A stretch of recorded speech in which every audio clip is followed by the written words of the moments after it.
5, 4, 3, 2, 1.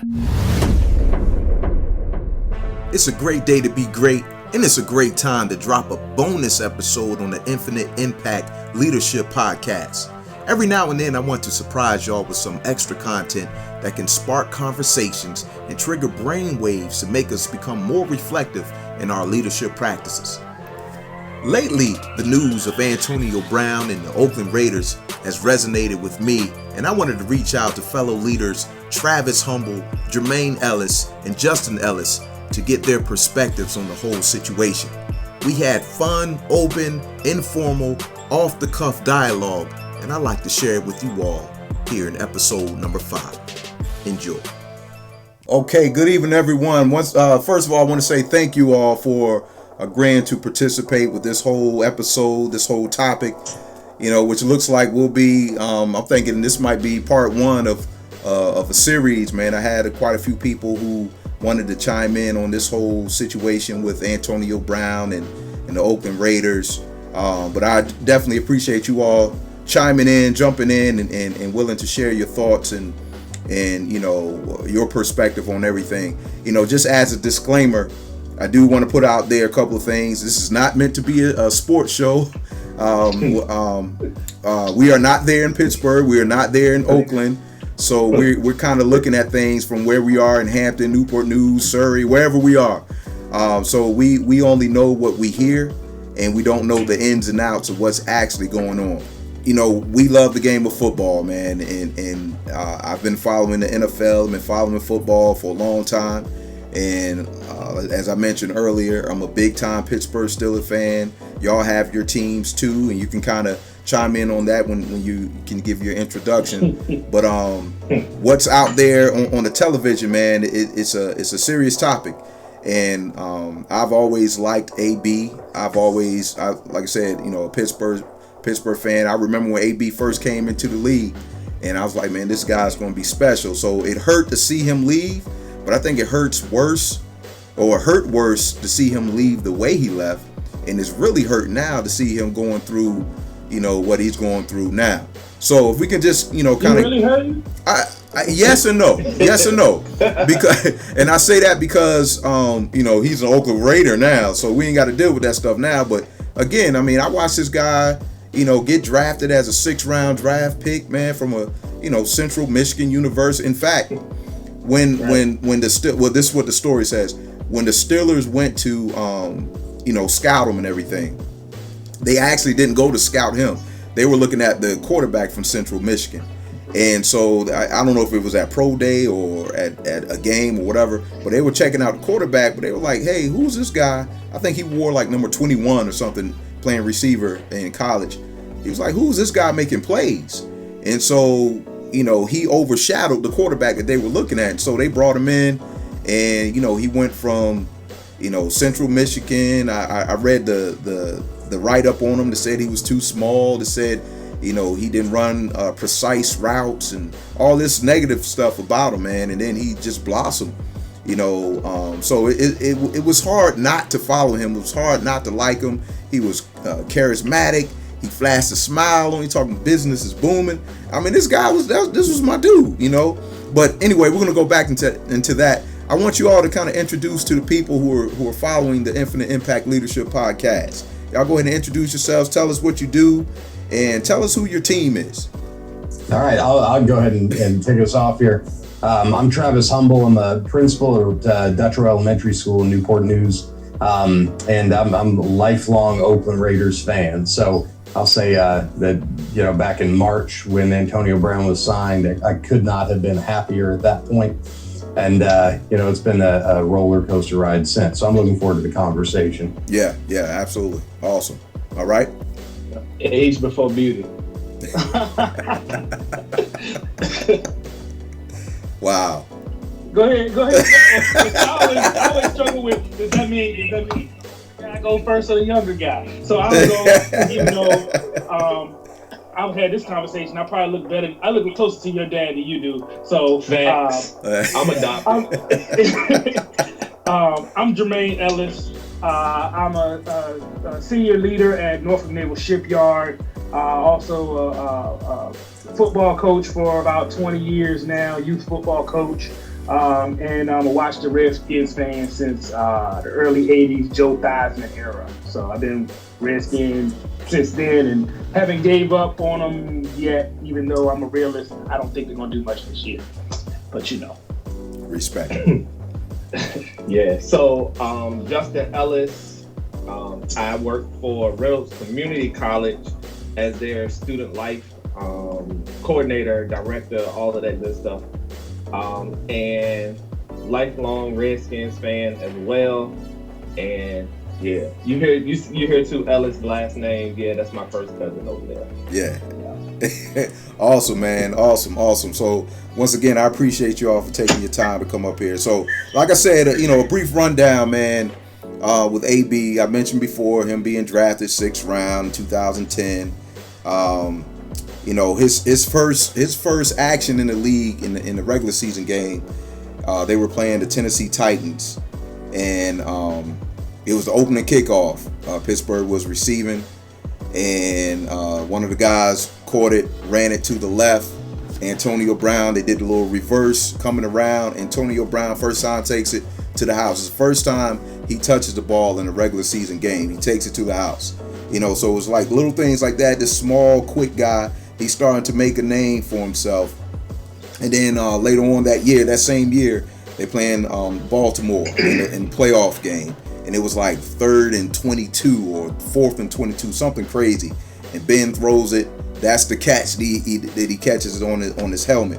And so like people are really starting to get to know this guy, Antonio Brown. And so this guy has been making plays beyond plays. And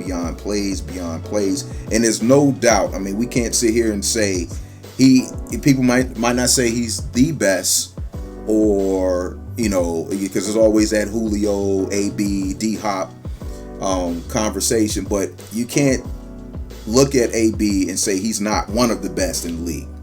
And then, going back a couple years ago, in one of the playoff games against Kansas City, he does the whole Facebook Live thing where he's recording in the locker rooms, recording Mike Tomlin doing his speech. So that was another part of, okay, we're kind of looking at this guy. Yeah, Antonio Brown, he's awesome, but okay, this was kind of weird.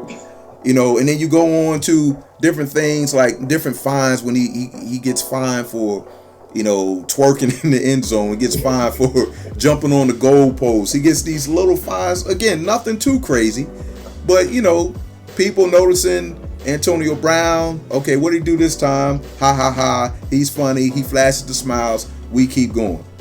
So this past season, and I'm just kind of giving a rundown till we get to this point. This past season, we played the Denver Broncos, and that's the game. We're on the 1 yard line.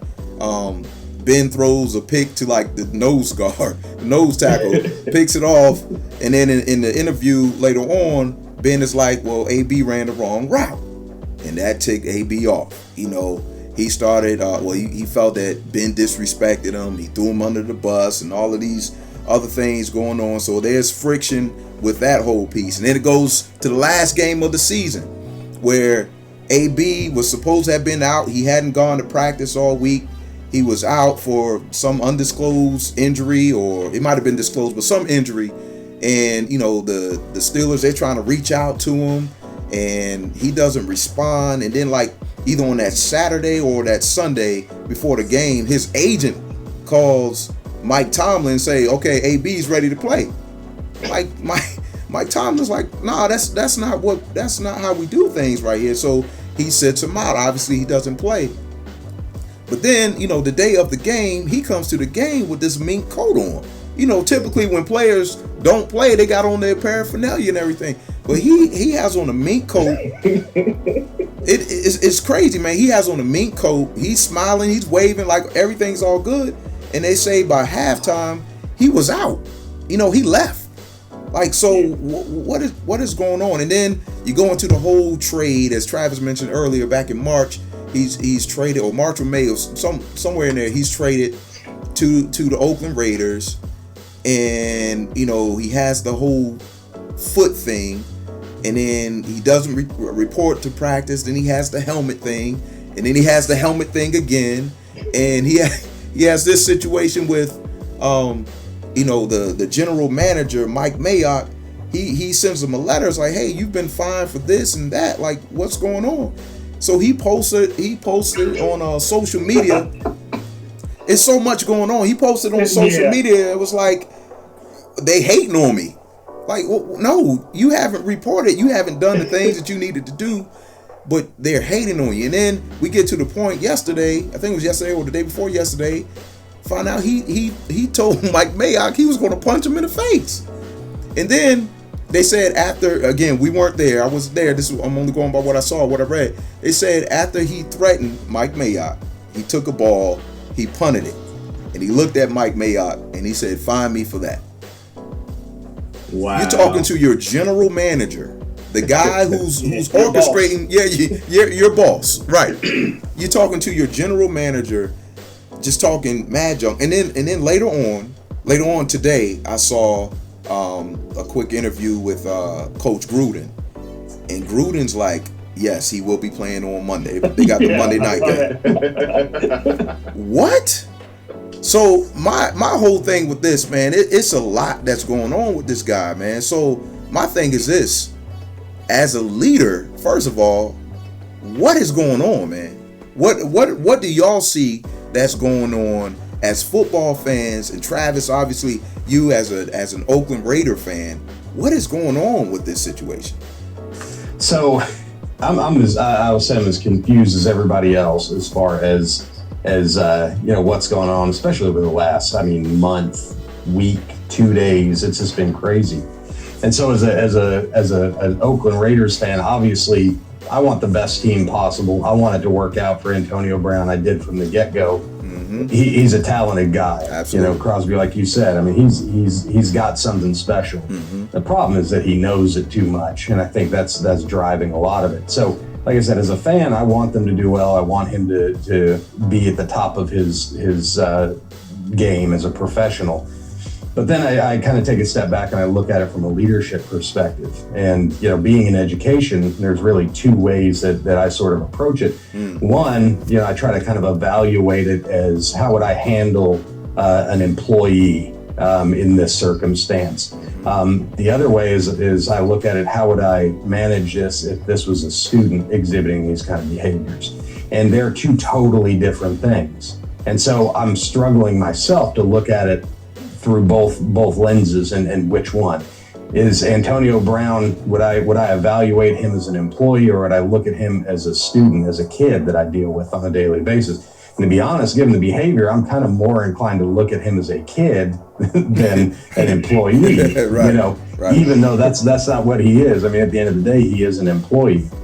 And so, my thinking on it is that as an employee, and I guess it's different in different fields. So it'd be interesting to hear perspective from the other guys on here. But in education, if I had an employee who made a mistake, I had to issue a letter of reprimand, put it in their personnel file, and they became upset about that, and they came and confronted me about it. What would my attitude towards them be, or what would my next step be? And I guess it for me, I'm inclined to say I'm done with it. I'm going to write them off and just be done and move on. But if it's somebody who adds a lot of value to my organization, if it's somebody that's got talent, so I look at it like if I had one of the best teachers I had ever seen, and I'm in the same situation with them, what would I do about it? And I'm inclined to say that I would try to make it work, and I would try to work through some of those issues. And so even though I'm giving them a letter of reprimand, they came and blew up at me, but I knew that they were doing a great job in that classroom with those kids, and they were at the top of their profession. I'm inclined to try to make it work so that we can get the benefit out of that person. If I'm looking at them as a student, though, I'm thinking there's got to be some recourse for this behavior. I've got to do something that's going to correct the behavior, hopefully a learning experience for them so that they can move on and become better. But I don't think that's going to happen with Antonio Brown. So I don't know what the right answer here is. It's a tough call. You know, like I said, as a Raiders fan, I want him to be there and I want him to do well. But at some point, you know, you have to weigh the benefits against the cost and say, well, he's too detrimental to the organization. He doesn't add enough value for what he's sucking out of it, and you got to cut him loose. So no easy way out of it for sure, and no real right answer in my opinion. Yeah. It's like the Bill Parcells thing, or not with like, you know, you say, hey, if you got Troy Aikman walk into the meeting late, you know, you treat that different than the number 53 guy walks in late to a meeting, you know. You definitely have to evaluate, hey, what value do they bring? So, you know, for me, looking at it as the, you know, from a manager to employee thing, you definitely have to document the discipline or the discipline problems, and then you're gonna have employees that disagree with the repercussions that are or the punishment that's laid down, and then Travis, just like you said, it's all right. Okay, yeah, I know you. Obviously, you're going to disagree. There's a process you go about your disagreeing, and and follow that process, sir. Although, you know, Antonio Brown I think he thinks he's trying to get ahead of this by posting it himself, so the media doesn't place. This is what I think: the media won't place paint the picture, but he's painting the picture himself by posting it out on all these things on social media. I also look at it as from the leadership amongst his peers. You know, you would think that with the talent level that he has, that automatically makes him a leader, whether he wants to be or not, or whether he is a good leader in that role or not. But, you know, what is that message sending to his teammates? Also being the fact, you know, there's a lot of dynamics to this because of the history in Pittsburgh. And now it's not even, the ink isn't even fresh on his contract with the Raiders, and some of this same stuff is going on. So I don't know if I could, you know, really follow somebody as a teammate like that. I may just, all right, well, he's a grown man. He's going to do his thing, and I'm going to let him do his thing, and I'm going to go about my business.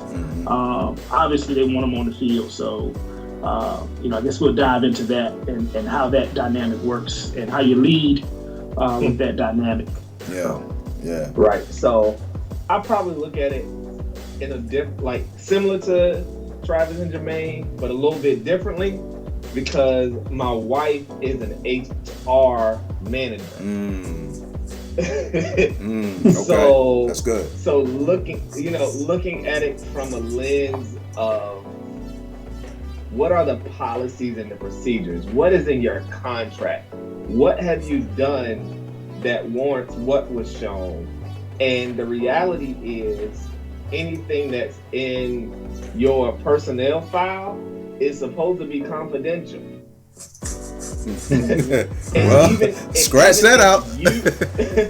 And even if you share it, that could be terms for termination. Wow. And so that's where we get to the whole, hey, he's about to forfeit $30 million because he thinks he's proven a point.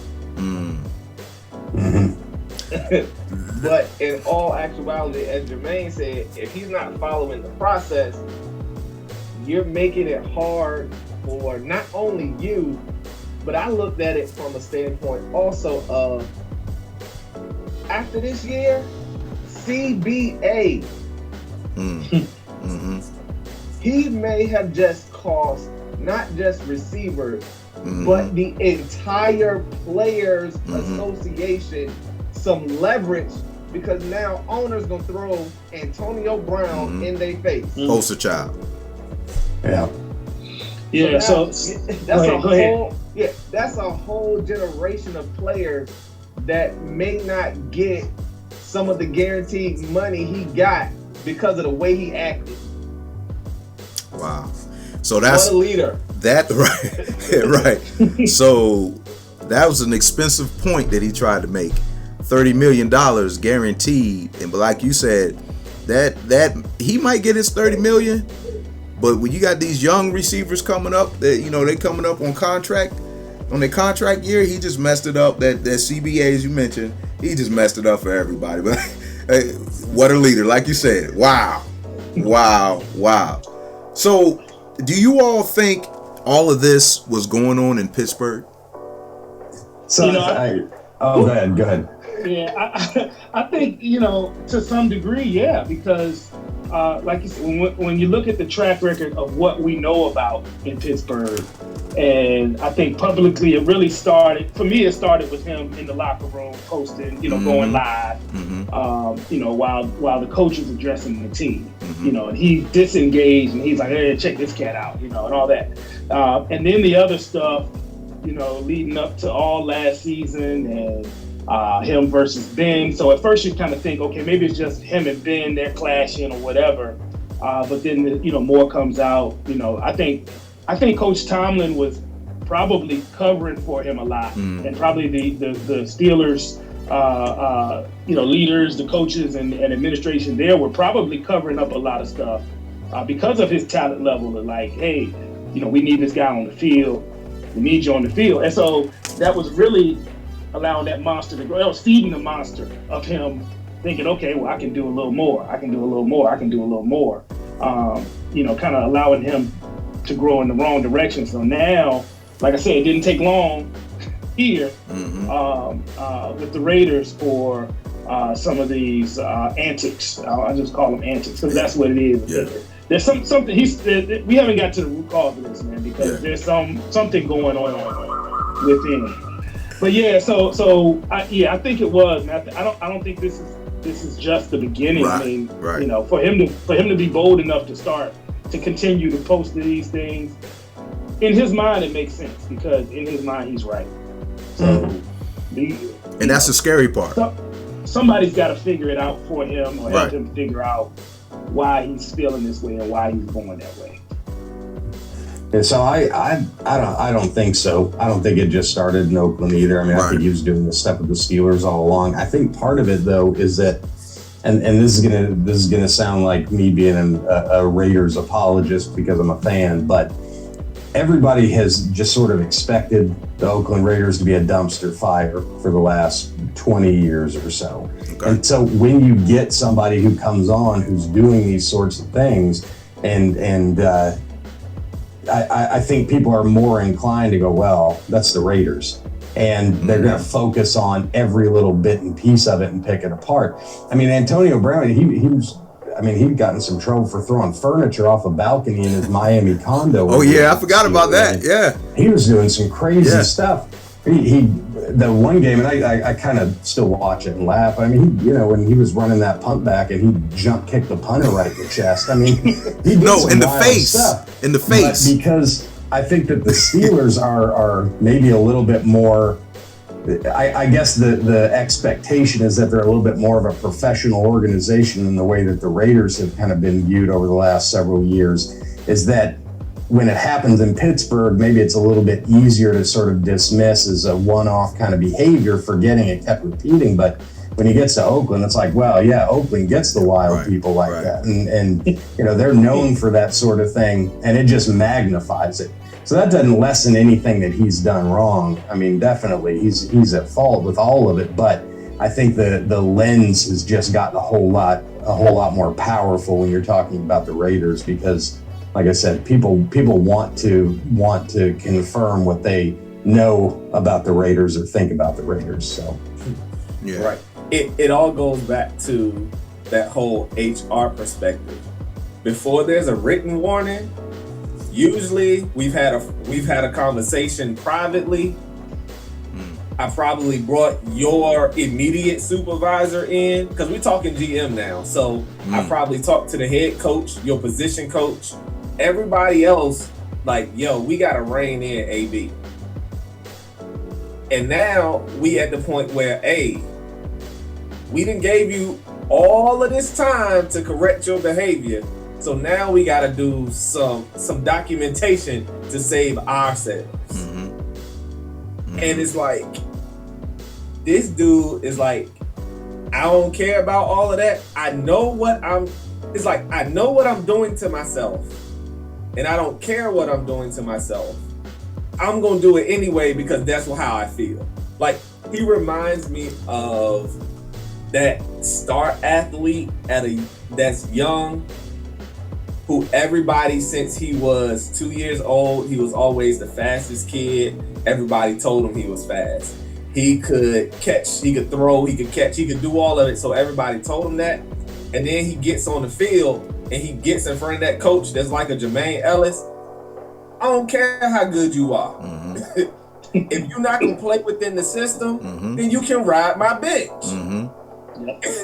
Yeah. And he's like, I know they're gonna play me, so he continues to do what he does. And so now that's why you have an Ezekiel Elliott who's got 2 years on a contract holding out for more money.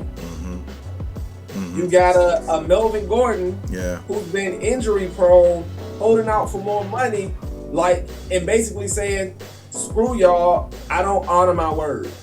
So like that to me shows his level of leadership. And go ahead, I'm sorry. Yeah, and I'm like, and if I could like parallel it, because he's the top receiver. I mean, we got 6 straight years of 100+ catches. Dude's a monster on the field.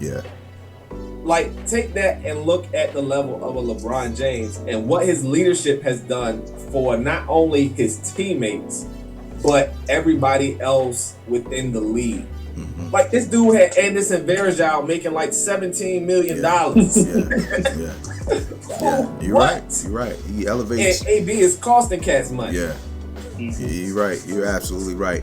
And you brought up something, going back to the HR perspective. You mentioned documentation, and Jermaine, you said this as well.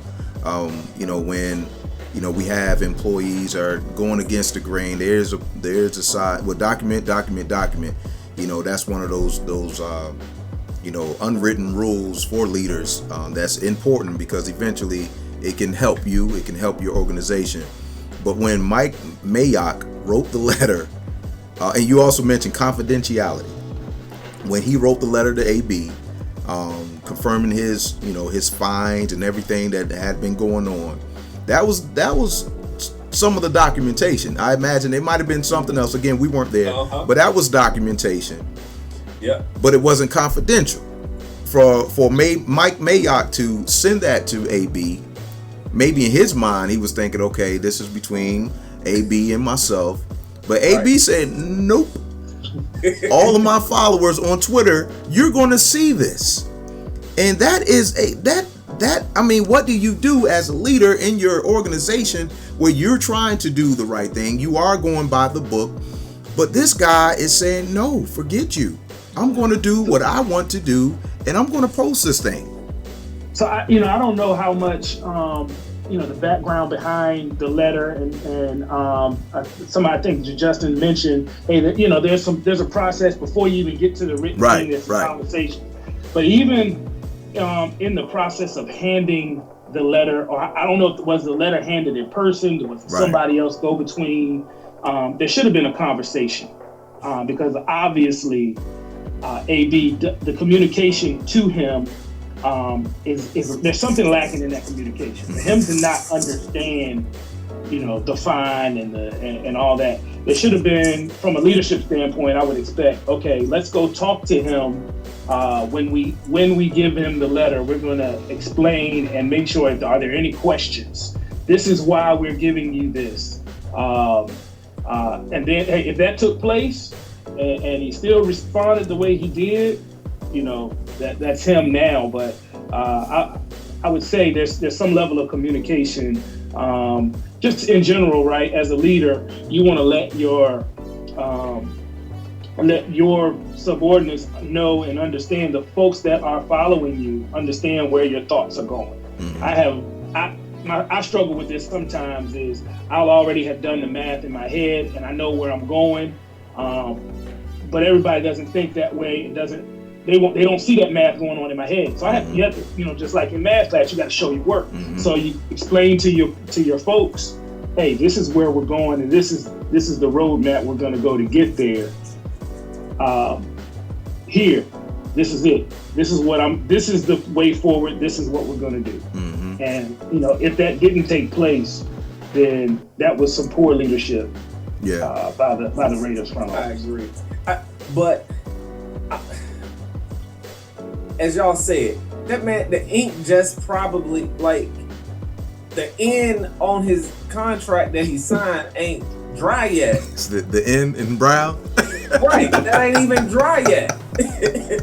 Like, he just signed this contract. We all know these stipulations were in the contract. Yeah. So one, I blame his agent, Drew Rosenhaus. right, for not even, like, when AB is holding out, like, if there's no communication with him saying, yo, AB, remember, if this is the route you're going, here's what it's gonna cost you. Because Drew's still gonna get his money.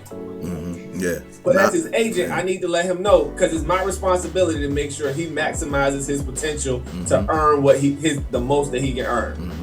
Hey, AB, you ain't making, I don't know if you're making the best decision for yourself right now. Yeah, the Raiders are giving you some leeway. They saying all the right things in front of the cameras for you. What are you gonna do to help them out to make sure that this is amicable for both sides? And as a leader, like AB, he said some of the right things. Like, he was like, yeah, that was my fault. I messed up with the whole foot thing. Yeah, I should have known better. But dude, you knew your helmet was out of date 6 years ago. Right. Like, unless you got a doctor, come on, man, unless you got a doctor's note that say your head don't fit the new helmet. Right.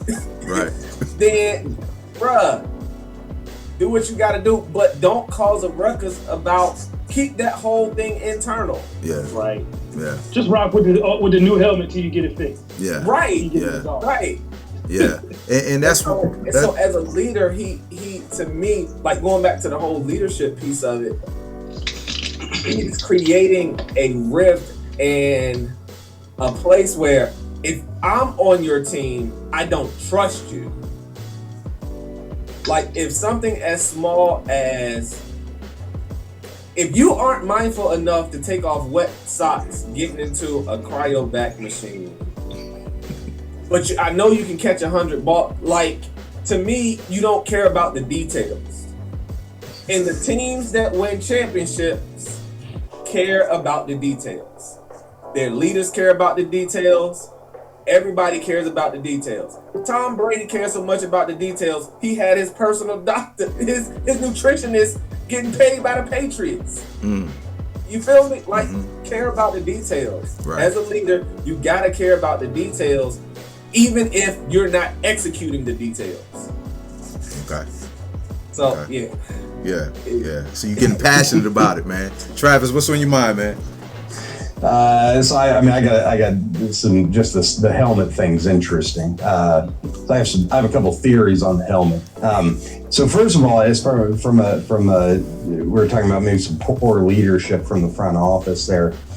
What they were saying externally was, he believes strongly in this, and he feels like he's not safe, and we support him. And heard that over and over again from John Gruden. Mike Mayock would never get on to say that, but that was coming from John Gruden. And so, then Antonio Brown's out for the helmet thing and holding out of practice and not coming because of all that. The message that is coming out from the media, anyway, is that, well, the Raiders support that and John Gruden's behind him and all this stuff. But then that letter, if you read the letter, I mean, that was the chief thing mentioned there was missing those practices for the helmet thing. That's where I think the bulk of that fine came from. Yeah. So then you really start to have to wonder where the communication was on that. And did they just rely on the language in the contract? Because, we have that. We have teachers who sign contracts, and we can't just go back and say, well, this contract you signed 11 and a half months ago, this is what I'm sticking you with now. I had to have had that conversation and remind them of what their obligations are and so on. And then when you get to that point where there is some sort of punitive thing or some sort of disciplinary action taken, you can be pretty assured that you have reminded them several times of what their contractual obligations are. So I think that's on the money. I don't think that was communicated real well from the Raiders down to him. The other part of the helmet thing I think is interesting. It's this isn't original. I read this somewhere, but it seems to make sense to me. So he's got this ancient helmet. They grandfathered him in with it, gave him another year on the helmet. So he knew this was coming. They knew this was coming the whole time. At the last minute, he's wanting this helmet. He files the grievances. I think they filed them, and I'm not going to give Antonio Brown credit for this. I'll give his agent credit. They filed those grievances knowing that they're going to be rejected, just so that at some point he can get a company that makes high-end helmets to custom fit a helmet to his exact needs and specifications that are going to meet the safety requirements of the players' organization.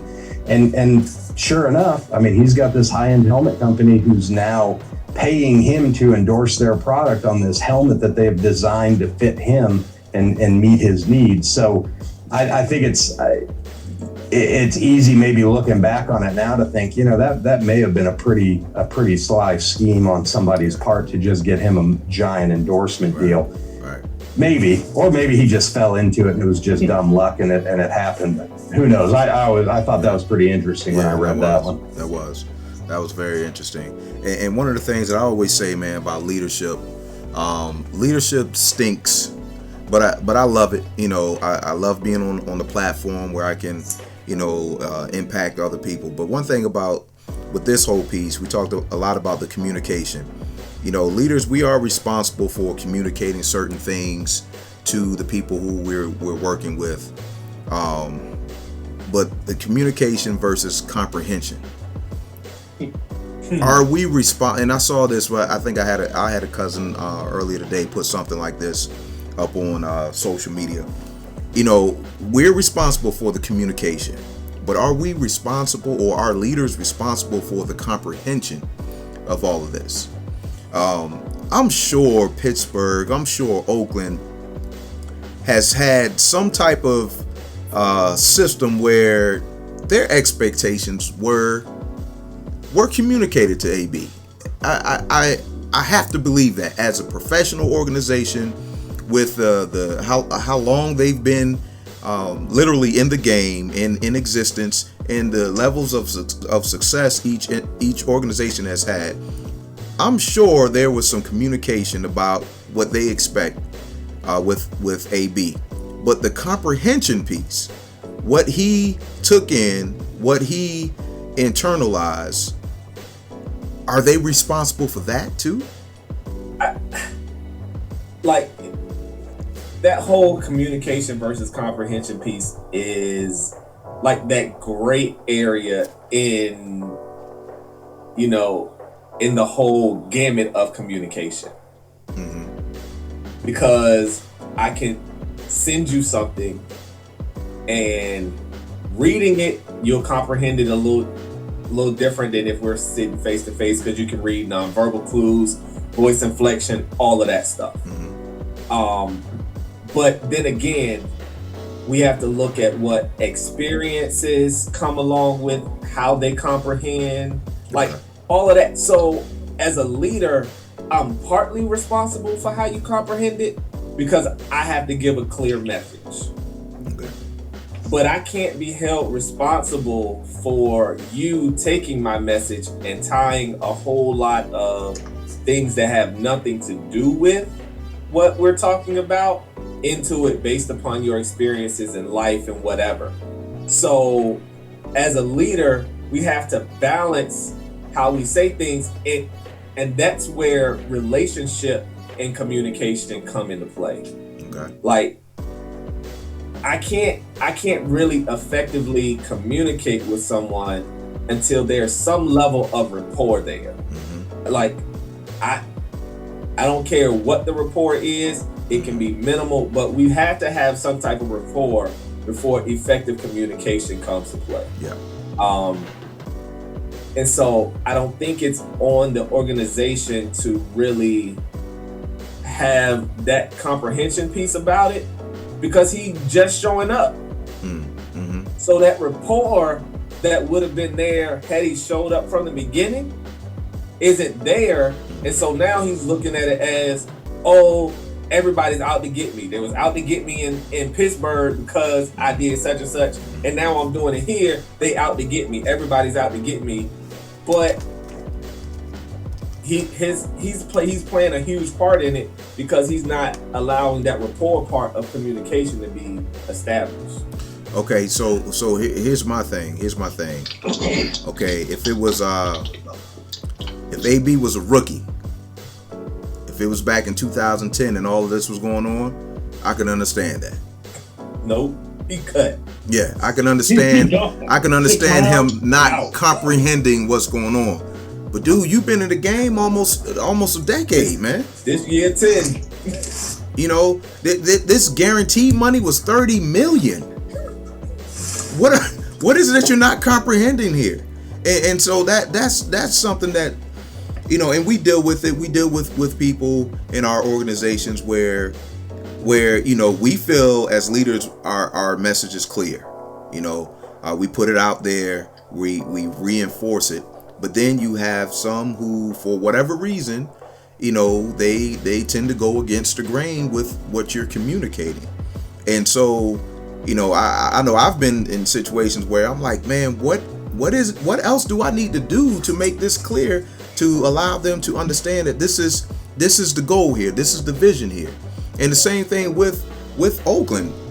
Is allowing him to play going to make this clear? Is he going to comprehend the damage that he's done, not only to his image, but to the morale and to the whole climate of that locker room? Because now one of those young cats, one of those young guys are in there and they're looking like, oh, we can do this, even if they're not on AB's level as far as talent, as far as ability. Oh, we can do this. Okay, well let me figure out how to do this, that, and the third. And it's the same way in the schools, in the classrooms. It's the same way everywhere. Anywhere there's leadership, as a leader, you know, you're going to have people that's going to test you for whatever reason. Some people do it intentionally. Some people don't even realize they're doing it.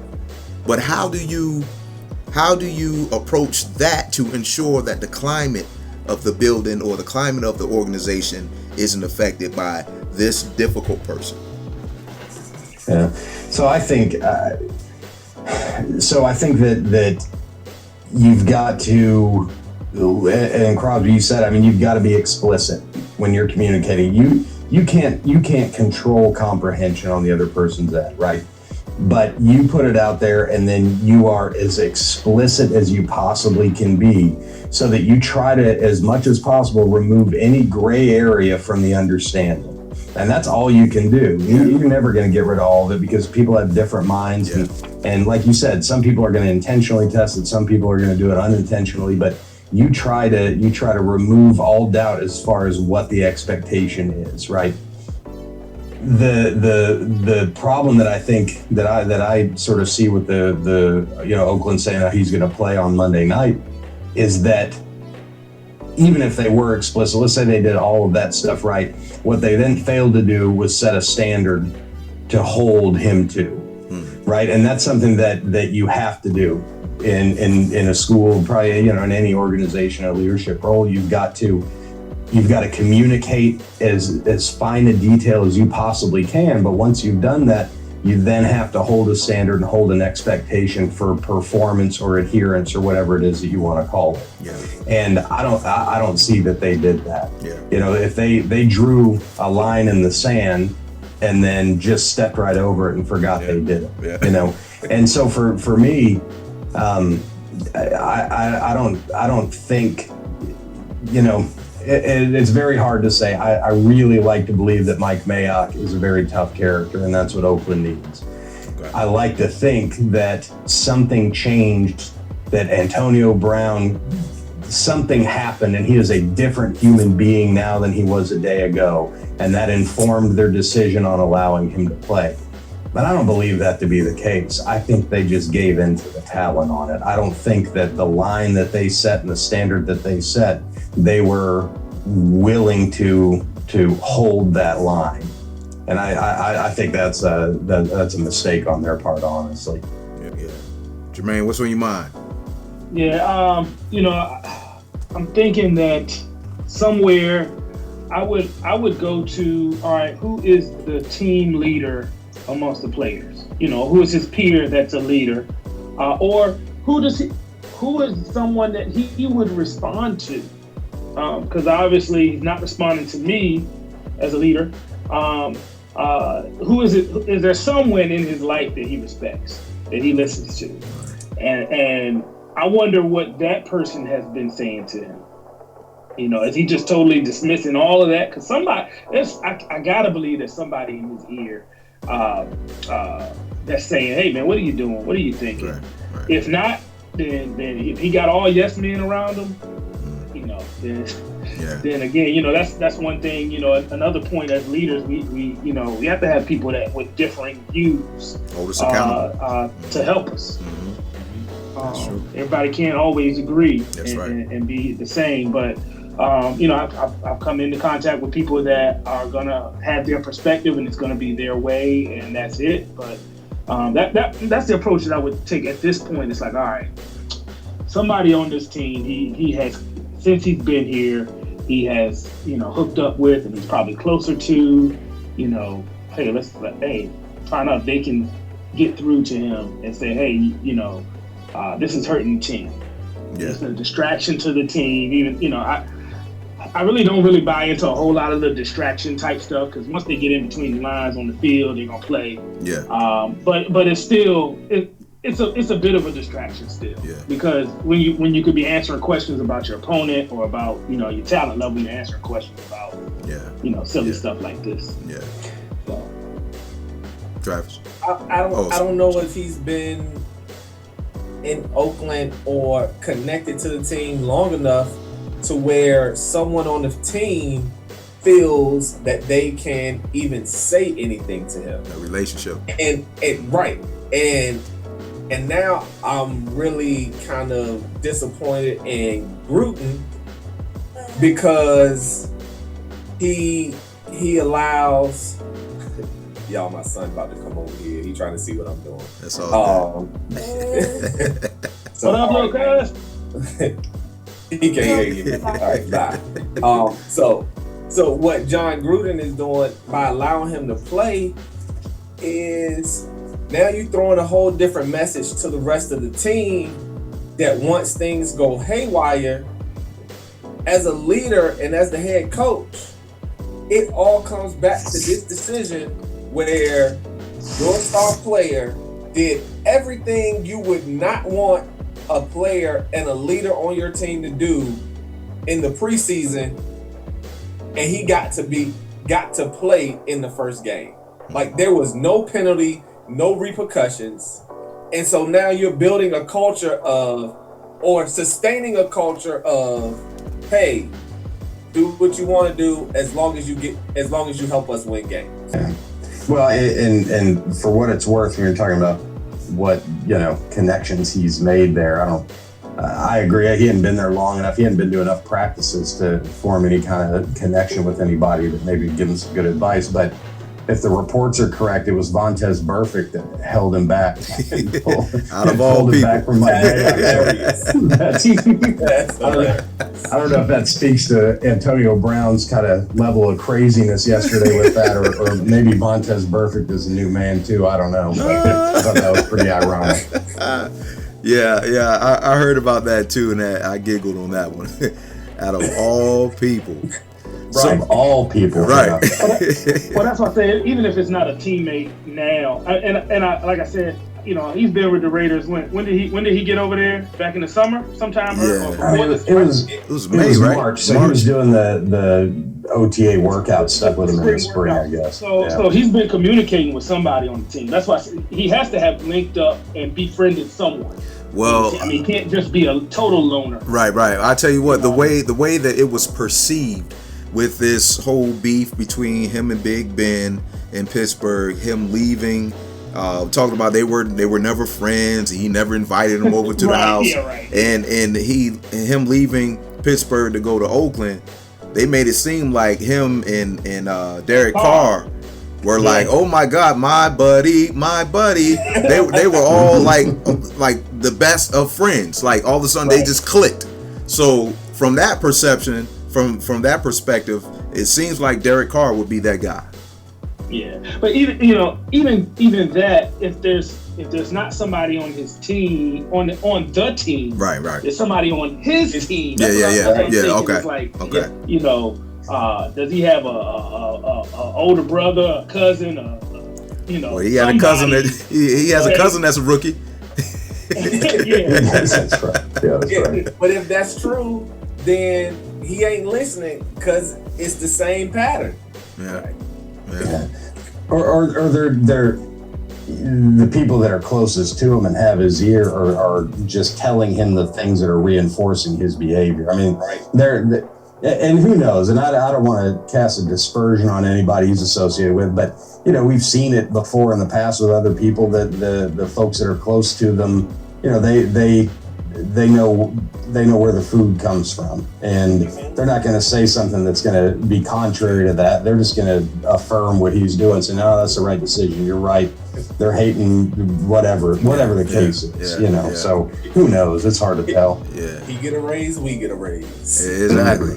You filed. You go through the whole helmet thing, and you get an endorsement deal out of that. And then you say you're going to punch the general manager in the face, and you keep your $30 million. Why change? and they get to play on Monday night. Yeah, right. It get Monday paid night, Monday night, prime time. Yeah. I get paid and I can play. And so so a good friend of mine that I coach high school ball with, John Quinterly, he posted this on his Facebook page. And I thought this was pretty good. He said Gruden allowing Brown to play in the first game without any consequences is the reason why young athletes act like they do today. Sad. What are your thoughts on that? Yeah, I agree. So I also think about the pressure that Gruden is under. So, he's back in Oakland second time, high expectations. But somebody said it before, standards. So I wonder is it even his choice, right? He's the one in front of the camera, but it probably isn't even his choice at this point. Years ago, and I told you I coach youth football, and it's maybe been about 6 or 7 years ago now. And I had a couple of kids on the team, and they were brothers, and they were like one of the best talents on the team. And we're coming up on the playoffs, and we're preparing for these playoff games. And this is the only team that beat us so far this year. We're playing them again in the playoffs, and happened to be right around Halloween. And I'm going to practice. The kids live in my neighborhood, and a lot of times I take them to practice. I called them before practice. They didn't answer. Well, as I leave, I see them on the corner. Hey, fellas, what's up? Y'all are dressed for practice. You going to practice? Right. We got playoffs. Oh, nah, we want to hang out with our friends. I'm like, this is one night. Playoffs come. This is just playoff. It's a playoff game. Well, we want to hang out with. I said, okay. You want to hang out with your friends, or you want to play football? You want to hang out with our friends? Got it. Cool. Hang out with your friends. So I get to practice and I tell the coach, hey, those guys looked me in the face and told me they essentially said where their priorities were. Yeah. They're not starting on Saturday. Yeah. Now, I wasn't the head coach. I was assistant head coach at the time for that team. And I mean, I'm going to tell you the backlash I got from the rest of the coaching staff. Oh, come on, man. No, we got to have. No, I said, they're sitting out the whole first quarter. Because they looked me in the face. Yeah. Like I would have gave them time to get ready, get their stuff, change their decision. But I had to set a standard at that point because of work. And I explained to them, hey, fellas, your work ethic. Oh, yeah, the rest of the teammates were mad at me for not playing them. I said, why are you mad at me? I was at practice. So I said, they decided not to. They made the decision that they didn't want to play. And so somebody's got to be there to hold that standard here. Yeah.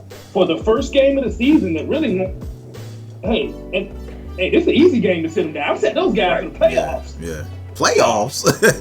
I sat those guys, and that was, it was hard. And it was other people that missed practice. I didn't sit them because they didn't look at me and say, Coach, I know you taking me, but I'm not going. No, they didn't do that. Yeah. I had other kids playing basketball, other sports, but that standard thing. Maintain the standard. That's strong. Just what's on your mind, man? Like that whole standard thing. It like, especially when it comes to leadership and the players on the team that everybody's gonna look to. I mean, or even in an organization, right?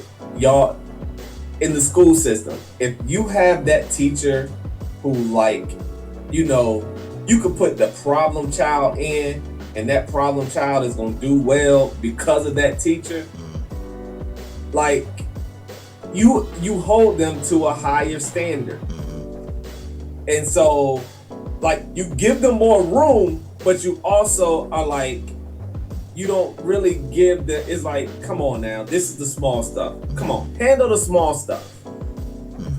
And in between starting a career and graduating from college, I had some time. I graduated in December, and my brother was in 8th grade at the time. They had a basketball coach. He was just there because somebody needed him. So I asked, y'all need some help? They were like, yeah. Man, the first practice, this dude, star player, is doggone in trouble. Now, mind you, I walked by him as he was in the school. Was like, yo, man, you gonna be at practice? Yeah, I'll be there. Man, this dude came an hour and a half late. I asked the other players, where is he? Oh, I don't know. So I ran them until he got to practice. Because I was creating a standard. Like, I don't care who you are. Like, just be honest with me. Yeah. Tell me what's going on, and I can help you. Yeah. That's back to that communication thing. Communicate effectively with me, and we'll be good. But the minute that you don't live up to the standard, then there's repercussions and consequences. So yeah, it's a standard, and I haven't seen one from AB. Now when he's on the field, he's the standard. Yeah, you're right. But I can't get past your off-field antics because in 3 to 4 years, baby, you're not on my team no more because you done. And so now, how do I respond to the next person who's not as talented as you, but is your replacement, and he knows that now I'm kind of stuck because he is your replacement. All right, fellas, man. Listen, this is good. This is good conversation. I wish we could spend more time, man, because there's so many different pieces that we can pull from this. But I'm gonna end this with one last question. It could be easy. It could be difficult. Okay, so as leaders, but now you are the leaders of the Oakland Raiders. Okay, you got a game Monday night against a division opponent, if I'm not mistaken, the Denver Broncos. Oh yeah. Where are they playing, Travis? Are they playing in Denver? I believe it's in Denver. Yeah. Okay. So here's an opportunity to start this season off right.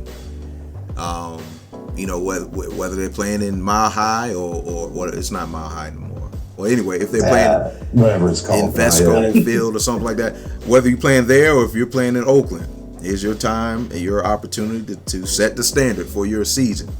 Okay? And with everything that just happened, your decision, you have the final decision. Is Antonio Tavares Brown. Old name. Is he on the field for you in game 1? Travis, we'll start with you. That's tough. So, you said it could be easy or hard. It's easy. and hard. For me personally, if I'm there making that decision and I'm Gruden or Mayock or whoever it is making that decision, I don't think I'm playing him on Monday, to be honest with you. I mean, yeah, you want to beat the Broncos, you want to start off right with a division rival, but I don't think you can play him. I really don't. I think when you're looking, you got to look a little bit more long term, even beyond the season. And talking about, you got Antonio for this year and maybe next year if the glue can hold together somehow. But you've got people who are going to be there beyond that. You're building a culture. And what does that say about the culture that you're building if you don't hold that high standard there? So I think you got to start off right. Now, they had talked about a 4-game suspension or whatever. I don't know. I'm reluctant to say, he should get 4 games. And I think maybe you sort of have to look at it a little bit deeper. But for a 1-game suspension, division rival or not, I think you got to sit him out of that first game for sure. Yeah. Okay. Yeah. I totally agree. The first game, it's like no question for me. Mm-hmm. Like, you haven't been there to help develop the game plan. Right. You haven't been there. Like, chemistry. How much of the playbook do you really know? Right. I know they said him and David Carr spent some time together, but what type of rapport do they really have? If the corner is playing inside leverage, where does he like the ball? Right. Like all of those things that you need, he hasn't been there to develop. So even if he plays in this game, he can be effective because he's Antonio Brown and they're going to roll coverage his way. But you're still a liability to me because right now you're more of a decoy than you are a player. So it's easy to sit him at least the first game, and then we revisit it. All right. So what's your decision? Are we playing, or are you just here to be Antonio Brown and to build Antonio Brown's name in LA because it's LA? Yeah. Like that's a whole nother dynamic of it that we didn't get into. About to go to Vegas. Yeah. Yeah. So, but he sitting them easy. Well, and to throw in on just real quick, that's exactly it. You sit him, and you want to know how invested he is. You want to see him there on the sideline. Yep. In the right attire, cheering on his teammates, throwing in, pitching in, giving help to him, picking him up, talking to the receivers, whatever it is. You want to know that he's invested. So yes, you sit him. You maybe you don't suspend him. I don't know how it works if you can still be there, but maybe you don't suspend him. Maybe you just say, I'm not playing you this game, but I expect you on that sideline as part of the team, and use that as your metric. Yep. Yeah, I totally agree. I already said it before. I got the track record of setting the standard too. And this is a grown man, and he threatened his boss. The guy that writes the names is on the checks, right? You threatened that guy. And so I really, it's hard to get past that okay, it's not going to go without consequences. You made a decision. There's consequences with every decision you make, and this is not a good consequence. So just the flip side, though, Justin, to what you said about establishing that rapport, he didn't have a preseason, so the other side of that is, get him to start establishing it in game speed quicker. So, we're going to play him game 1 because he didn't have a preseason. Right. So that's just preseason. Right. So, by game 3, they'll be clicking. But no, all that said though, I agree. I would not play him because you got to learn whatever you did in Pittsburgh, however long it went on, and they just decided on that, the end of the season. Hey, we starting right here, right now. Yeah. And I'm gonna throw this in because I don't think we touched on it. I know we can't get into it. Like the letter that he received about the fines, they weren't even actually set in stone fines yet. You know what I'm saying? Like they didn't even say, hey, your check is due such and such a time. Right. It was just saying, Right. hey, because you missed this time, you can owe us this money. Right. Yeah. Yeah. So that's true. literally, he probably coming out of this thing with all of this drama that he's caused in from August 1 till now, and nothing has touched him. Yeah. Yeah. Well, with all that being said, that I disagree with the decision to play him. I still hope he catches a couple touchdowns and not 200 yards. So. Of course, and he will. I have no reason to think. Granted, that's a whole different. Just the system is different. So he maybe he's not as dynamic as he's been, but defenses, you have to respect them. You have to respect them. So Steelers fan, what do you say? At first, so I'll be honest, my thought process, especially listening to you guys, my thought process has changed. It has gone back and forth. And Jermaine, you highlighted this. He threatened to punch his general manager in the face. Then he took a ball, punted it, and said, "Find me for that." So in my mindset, he's cut. That's $30 million. I'm gonna have to eat now. When I go to Mr. Davis's office, I'm quite sure he's gonna have some words for me, because that's his. He's the one that's writing the check. But and that's the thing. Understanding the money aspect of it, that probably wouldn't be the best move for the interest of the team, because that's $30 million gone, and somebody like the Patriots will end up picking them up, and you know how that normally works. But that was my first instinct to, hey, he got to go, man. He got to go. Hey, we didn't have him at first. We just got him in the off season. It's not like, when we had Antonio Brown, we did this. Our offense was there. We don't know. We didn't know. We didn't have him. So from that standpoint, it's not a loss. But from the financial side of things, I totally get it. So I think most of you all said one game, man. That first quarter of the season, nah, bro. You have to sit, because you threatened. You said you were going to punch my general manager in the face. If he would have done, you have your players like Josh Gordon, for example. He's had his issues, with the drug abuse and or substance abuse, whatever the situation was, and he's had to sit out for however long he had to sit out, and that's understand. I get that, man.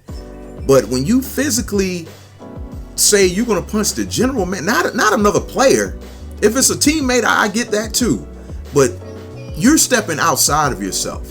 You said forget everything else. Cats in the real world lose money, lose time. Right. Seeing we got. They get time out the gate. Exactly. Right. Exactly. So yeah. And then it goes to the NFL, and they supposed to be being hard on the whole violence and domestic violence and all of this situation. That's what I'm saying. Like, there's so many dynamics we could cover, but we ain't got time. Yeah. That's a whole. But man, like, dude, this is prime time. For even if the Raiders don't do anything, dude, Roger Goodell can come in and say, sit for a game for conduct detrimental to the league. Yeah. Easy. Yeah.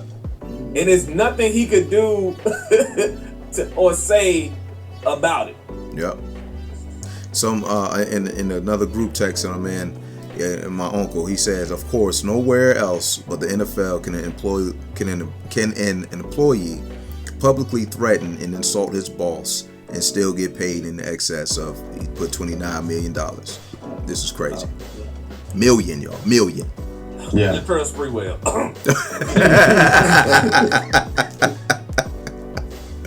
Yeah. So again, there's so many elements to this, man. We can go on and on, man.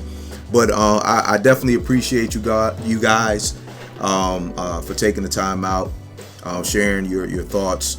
I mean, I like to do this again, man. What about y'all? What Yeah. y'all, you like that? Yeah. Definitely, man. Yeah, this was cool. This is good. Yeah, this is real good stuff. And anytime you can pull out leadership lessons, man, I'm all for that stuff, because at some point we're going to need to use them. Wherever we're going on our career path, and not even career, man. The different things that we do elsewhere in the community, wherever. Our leadership skills, they definitely need sharpening at all times, and this is a good way to sharpen them. So I'm gonna let you all go. I appreciate you all, and y'all have a great Thanks day. for having me. Yes, sir. Yeah, man. Yes, Yeah, sir. thank you. Yeah, man. Look, one day we'll have to do this when we all in the same place. Yeah. Make it better. Yep. Right. Intense. Right. Look, and the food's on you, Carl. Oh. All right, I'll consider that. I need this $30 million check though. I need that to come through first. Hey, all you gotta do is just say your helmet don't. Yeah. There you go. Headphones, Your headphones don't fit. Yeah. Get a whole deal out of that. All right, fellas, y'all be good, man. All right, take it easy. All right. As you see, when you get good leaders together who love what they do, it's hard for us to stop. I hope there was something that we discussed that can add value to you as a leader and to the people you serve. A huge thank you goes out to this episode's guests, Mr. Travis Humble, Mr. Jermaine Ellis, and Mr. Justin Ellis. And as I always mention, go on ahead to the social media side of things and follow, like, and subscribe to Dr. Daryl Crosby on Facebook, and Daryl Cross, that's DARYLCROS on Twitter and Instagram. Go to the website, darylcrosby.com. Email me at infiniteimpact8, that's infiniteimpact8@gmail.com. These are all ways to ask questions, comment, respectfully disagree, piggyback on any of the content that was presented in today's bonus episode. On top of that, these are also ways to contact me if you're looking to book me to speak at an event that you have coming up soon. And as I said before, I want us all to grow as leaders and to leave an ironclad leadership legacy for those who we impact. The only way that this platform can grow is with your help. So until then, again, I am Dr. Daryl Crosby, and remember, leadership is a platform and not a pedestal. Go out and be great.